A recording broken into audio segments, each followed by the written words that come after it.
Assalamualaikum warahmatullahi wabarakatuh. Dengan saya Risa di ruang belajar Risa. Kali ini saya akan menjelaskan tentang unsur, lambang unsur, dan rumus kimia. Tonton videonya sampai selesai ya, jangan di skip. Terima kasih. Zat ada yang dapat diuraikan dan tidak dapat diuraikan. Unsur merupakan zat tunggal yang tidak dapat diuraikan lagi menjadi zat lainnya yang lebih sederhana dengan reaksi kimia biasa. Contohnya seperti tembaga, emas, besi, timah, dan lain-lain.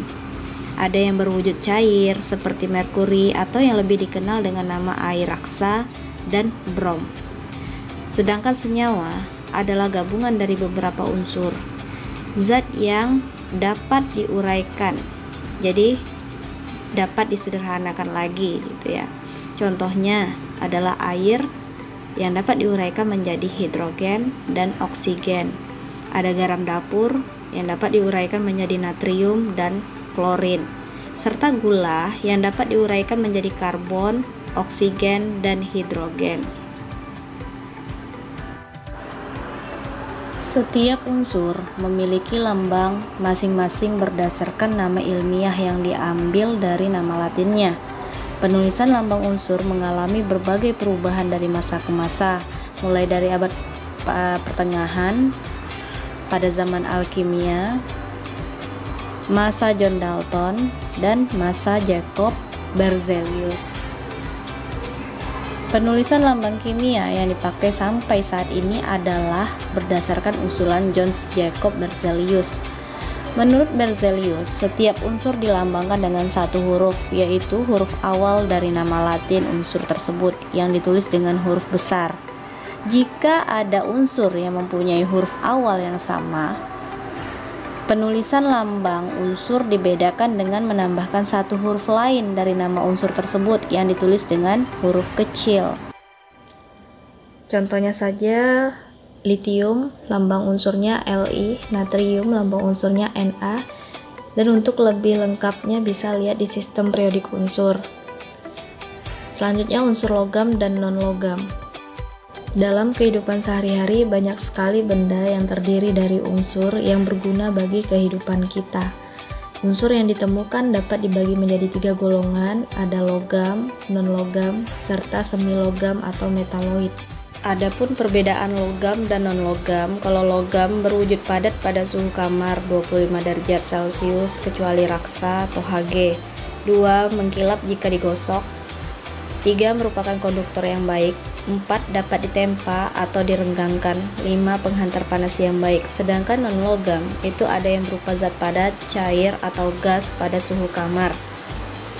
Yang kedua, tidak mengkilap jika digosok kecuali intan. Yang ketiga, bukan konduktor yang baik. Yang keempat, umumnya rapuh terutama yang berwujud padat. 5. Bukan penghantar panas yang baik. Adapun kegunaan unsur di alam, contohnya natrium. Natrium ini merupakan bahan untuk membuat lampu natrium. Senyawa natrium digunakan untuk garam dapur. Sedangkan strontium, senyawa strontium digunakan untuk membuat warna merah pada kembang api dan bahan untuk pembuatan cat kering. Unsur magnesium paduannya digunakan untuk bahan bodi pesawat. Sedangkan unsur iodin merupakan bahan untuk antiseptik. Senyawa digunakan untuk garam beriodium dan fotografi. Nah, inilah beberapa kegunaan unsur di alam. Masih banyak lagi kegunaan unsur-unsur lainnya. Selanjutnya kita bahas tentang rumus molekul. Rumus molekul ini adalah rumus yang menyatakan jenis dan jumlah atom yang membentuk molekul senyawa tersebut. Rumus molekul terbagi 2, ada molekul unsur dan rumus molekul senyawa. Dan ini kita bahas satu persatu. Adapun rumus molekul unsur adalah rumus yang menyatakan gabungan atom-atom yang sama yang membentuk molekul. Contohnya ada molekul diatomik dan molekul poliatomik. Molekul diatomik adalah molekul yang terbentuk dari 2 atom yang sama. Contoh oksigen, rumus molekulnya O2, nitrogen, rumus molekulnya N2, fluor, rumus molekulnya F2, klor Cl2, brom Br2. Sedangkan rumus molekul poliatomik merupakan 3 atom yang sama atau lebih bergabung membentuk sebuah molekul, contohnya ozon, fosfor, belerang. Jenis molekulnya ada triatomik, tetraatomik, dan oktatomik. Adapun rumus molekul senyawa yaitu rumus senyawa yang tersusun atom atau lebih yang berbeda yang membentuk molekul. Contohnya saja karbon dioksida, rumus molekulnya CO2. Artinya di sini 1 atom karbon dan 2 atom oksigen. Begitu juga dengan air. Rumus molekulnya H2O. Artinya 2 atom hidrogen dan 1 atom oksigen dalam satu molekul air. Serta contoh lainnya, menentukan jumlah unsur atau molekul. Berapakah jumlah seluruh atom dalam 4 molekul air? Nah, jika 4 molekul air ditulis, maka 4 ini dikali dengan angka indeks masing-masing. 4 dikali 2 atom H dan 4 dikali 1 atom O, sehingga jumlah atomnya 12. Jadi dalam 4 molekul air terdapat 12 atom. Selanjutnya rumus empiris. Rumus empiris menyatakan perbandingan paling sederhana dari jumlah atom penyusun suatu molekul. Nah, perbandingan jumlah atom C dan H dalam C3H6 adalah 3:6. Artinya sama-sama dibagi dengan 3 untuk mendapatkan perbandingan yang terkecil, yaitu 1:2, sehingga diperoleh CH2. Perhatikan tabel, ada garam, amonia. Kenapa rumus empirisnya tetap dengan rumus molekul? Karena perbandingannya masing-masing sudah kecil. Misalnya saja NaCl. NaCl memiliki 1 atom Na dan 1 atom Cl, sehingga 1:1 itu sudah perbandingan yang terkecil. Jadi rumus empirisnya tetap. Begitu juga dengan amonia, NH3, 1 atom N dan 3 atom H, sehingga perbandingannya 1:3 itu sudah terkecil. Kecuali yang lainnya, seperti gas butana, C4H10 masih bisa disederhanakan lagi, sama-sama dibagi dengan 2, sehingga diperoleh C2H5. Tentang persamaan reaksi kimia. Apakah reaksi kimia itu? Ya, suatu zat dikatakan mengalami perubahan kimia jika zat tersebut berubah menjadi zat baru, tentunya yang berbeda sifat dari zat asalnya. Perubahan kimia disebut juga dengan reaksi kimia. Reaksi kimia banyak sekali terjadi di alam. Contohnya saja besi berkarat. Apel yang dikupas kulitnya itu dibiarkan dan beberapa saat akan menghasilkan warna hitam. Dan banyak lagi contohnya di alam. Reaksi kimia juga terjadi di laboratorium, di mana reaksi kimia yang terjadi di laboratorium ditandai oleh beberapa ciri. Di antaranya pembentukan endapan, pembentukan gas, perubahan warna, atau perubahan panas. Untuk penulisan persamaan reaksi kimia, salah satu contoh reaksi kimia terjadi di laboratorium dapat diperhatikan pada video. Oke, reaksi natrium merupakan logam alkali dengan nomor atom 11. Reaksi ini dimulai dengan memasukkan sepotong kecil logam natrium di dalam air, di mana air ini sudah ditetesi dengan 2 tetes indikator phenolphthalein. Dapat kita lihat dalam larutan ini terjadi reaksi yang ditandai dengan timbulnya gas dan terjadi perubahan warna larutan menjadi warna merah. Adapun reaksi yang terjadi antara logam natrium dengan air yaitu 2Na bereaksi dengan 2H2O menghasilkan 2NaOH dan H2.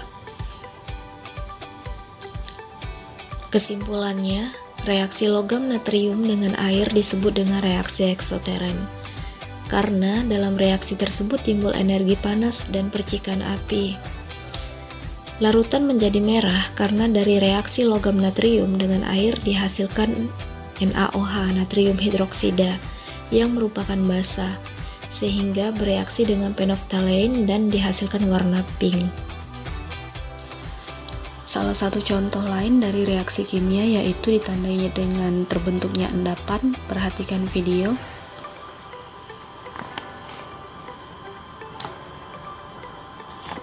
AgNO3 akan bereaksi dengan NaCl sehingga membentuk endapan AgCl di bagian atas larutan. Kesimpulannya, reaksi ini dimulai dengan memasukkan AgNO3 ke dalam tabung reaksi. Selanjutnya ditambahkan 2 ml larutan NaCl ke dalam tabung reaksi. Maka terjadilah reaksi kimia dengan ditandai dengan terbentuknya endapan putih di bagian atas.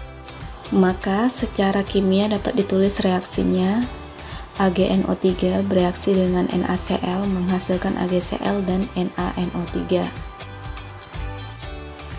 Proses yang terjadi pada suatu reaksi kimia akan lebih mudah diingat dan lebih praktis jika dibuat dalam bentuk lambang.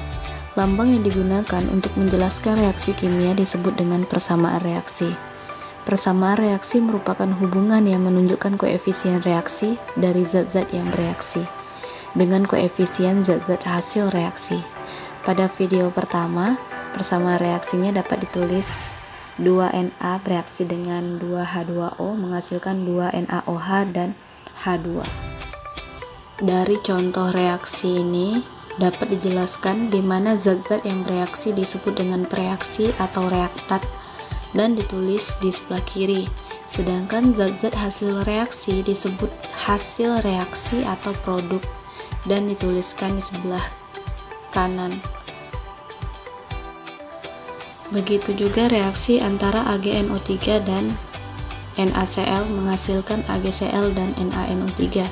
Jika di sebelah senyawa tidak diberikan koefisien, itu menandakan koefisien senyawa adalah 1, karena angka 1 tidak ditulis pada senyawa tersebut. Oke, perhatikan gambar. Keterangan A, B, C, dan D ini merupakan koefisien reaksi. A besar dan B merupakan preaksi atau reaktan. C besar dan D besar ini hasil reaksi. Jadi A, B, C, dan D ini wujud zat dapat berupa S padat, L cairan, G gas, dan aqueous larutan. Tanda plus artinya dicampurkan dengan, tanda panah artinya menghasilkan. Perhatikan contoh. Koefisien menunjukkan jumlah molekul dan angka indeks menunjukkan jumlah atom. 1 molekul C3H8 bereaksi dengan 5 molekul O2 menghasilkan 3 molekul CO2 dan 4 molekul H2O. Itu artinya ya. Jadi sebelah kiri reaktan dan sebelah kanan produk hasil reaksi. Saat menyetarakan reaksi, yang perlu kita ubah itu koefisiennya yang kita tentukan, bukan angka indeks. Untuk lebih jelas bisa disimak video selanjutnya tentang pembahasan penentuan rumus molekul, rumus empiris, serta penyetaraan reaksi. Terakhir, pembahasan kita tentang tata nama senyawa. Senyawa biner dari logam dan non-logam, senyawa biner dari non-logam dan non-logam, senyawa yang mengandung ion poliatom, serta senyawa asam yang akan kita bahas. Maksudnya senyawa biner adalah senyawa yang hanya terdiri atas 2 jenis unsur, contohnya air, H2O. Nah, ini beberapa kation dari logam yang perlu kalian pahami dan dihafal. Litium, kationnya Li+, natrium, kationnya Na+, timbal, kationnya Pb2+. Selanjutnya anion dari non-logam, ada nitrogen, oksigen, fosfor, belerang. Nah, misalnya saja oksigen, anionnya O2-. Nama anionnya oksida, dan ini perlu juga dihafal. Penamaan dimulai dari nama kation diikuti dengan nama anion non-logam. Contohnya NaCl, kation logamnya Na+, dan anion non-logamnya Cl-, sehingga nama senyawa natrium klorida menggunakan kata ida belakangnya. Untuk logam yang dapat membentuk beberapa kation dengan muatan yang berbeda, maka muatan kationnya dinyatakan dengan angka Romawi. Sebagai contoh, senyawa FeO dan Fe2O3. Kation besi pada FeO adalah Fe2+, karena untuk menetralkan anion pada oksigen, maka nama besi 2 oksida. Sedangkan kation pada Fe2O3 adalah Fe3+, karena untuk menetralkan anion dari oksigen, maka namanya besi 3 oksida. Untuk penamaan senyawa mengikuti urutan berikut: B, Si, As, C, P, N, H, S sampai F. Contohnya saja HCl, asam klorida. Berarti unsur H dulu yang ditulis baru Cl. Selanjutnya NH3 amonia. Penamaan dimulai dari nama non-logam. Pertama diikuti nama non-logam, kedua diberi akhiran ida. Contohnya HCl, asam klorida atau hidrogen klorida, ClF, klorin fluorida. Jika dua jenis logam dapat membentuk lebih dari satu jenis senyawa, maka digunakan awalan dari bahasa Yunani atau Latin sesuai angka indeks dalam rumus kimianya. 1 mono, 2 di, 3 tri, 4 tetra, 5 penta, 6 heksa, 7 hepta, 8 okta, 9 nona, 10 deka. Contohnya, rumus kimia CO, namanya karbon monoksida, CO2 karbon dioksida, NO nitrogen oksida, NO2 nitrogen dioksida.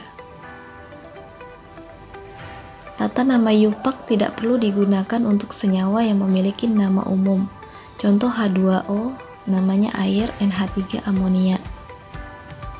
Senyawa yang mengandung ion poliatom, diantaranya bisa diperhatikan pada tabel, dan ini perlu juga dihafal untuk tata nama senyawa. Contoh ion poliatom NH4+, amonium. Untuk senyawa yang terdiri dari kation logam dan anion poliatom, penamaan dimulai dari nama kation logam, diikuti nama anion poliatom. Contohnya NaOH natrium hidroksida, KCN kalium sianida, FeNO3. Untuk senyawa yang terdiri dari kation poliatom dan anion monoatom, penamaan dimulai dari nama kation, diikuti anion monoatom. Contoh NH4Cl amonium klorida, NH4Cn amonium sianida. Selanjutnya, senyawa asam biner terdiri dari dua jenis unsur. Penamaan dimulai dari asam, diikuti nama sisa asamnya yaitu anion non-logam. Contoh HCl asam klorida, Hi asam iodida, HBr asam bromida. Senyawa yang terdiri dari 3 jenis atau lebih, penamaan dimulai dari kata asam, diikuti dengan nama sisa asamnya yaitu anion poliatom. Contohnya HCN asam sianida, H2SO4 asam sulfat, H2CO3 asam karbonat, HNO3 asam nitrat. Oke guys, sampai di sini dulu penjelasan dari saya. Jangan lupa subscribe, like, comment, and share. Terima kasih.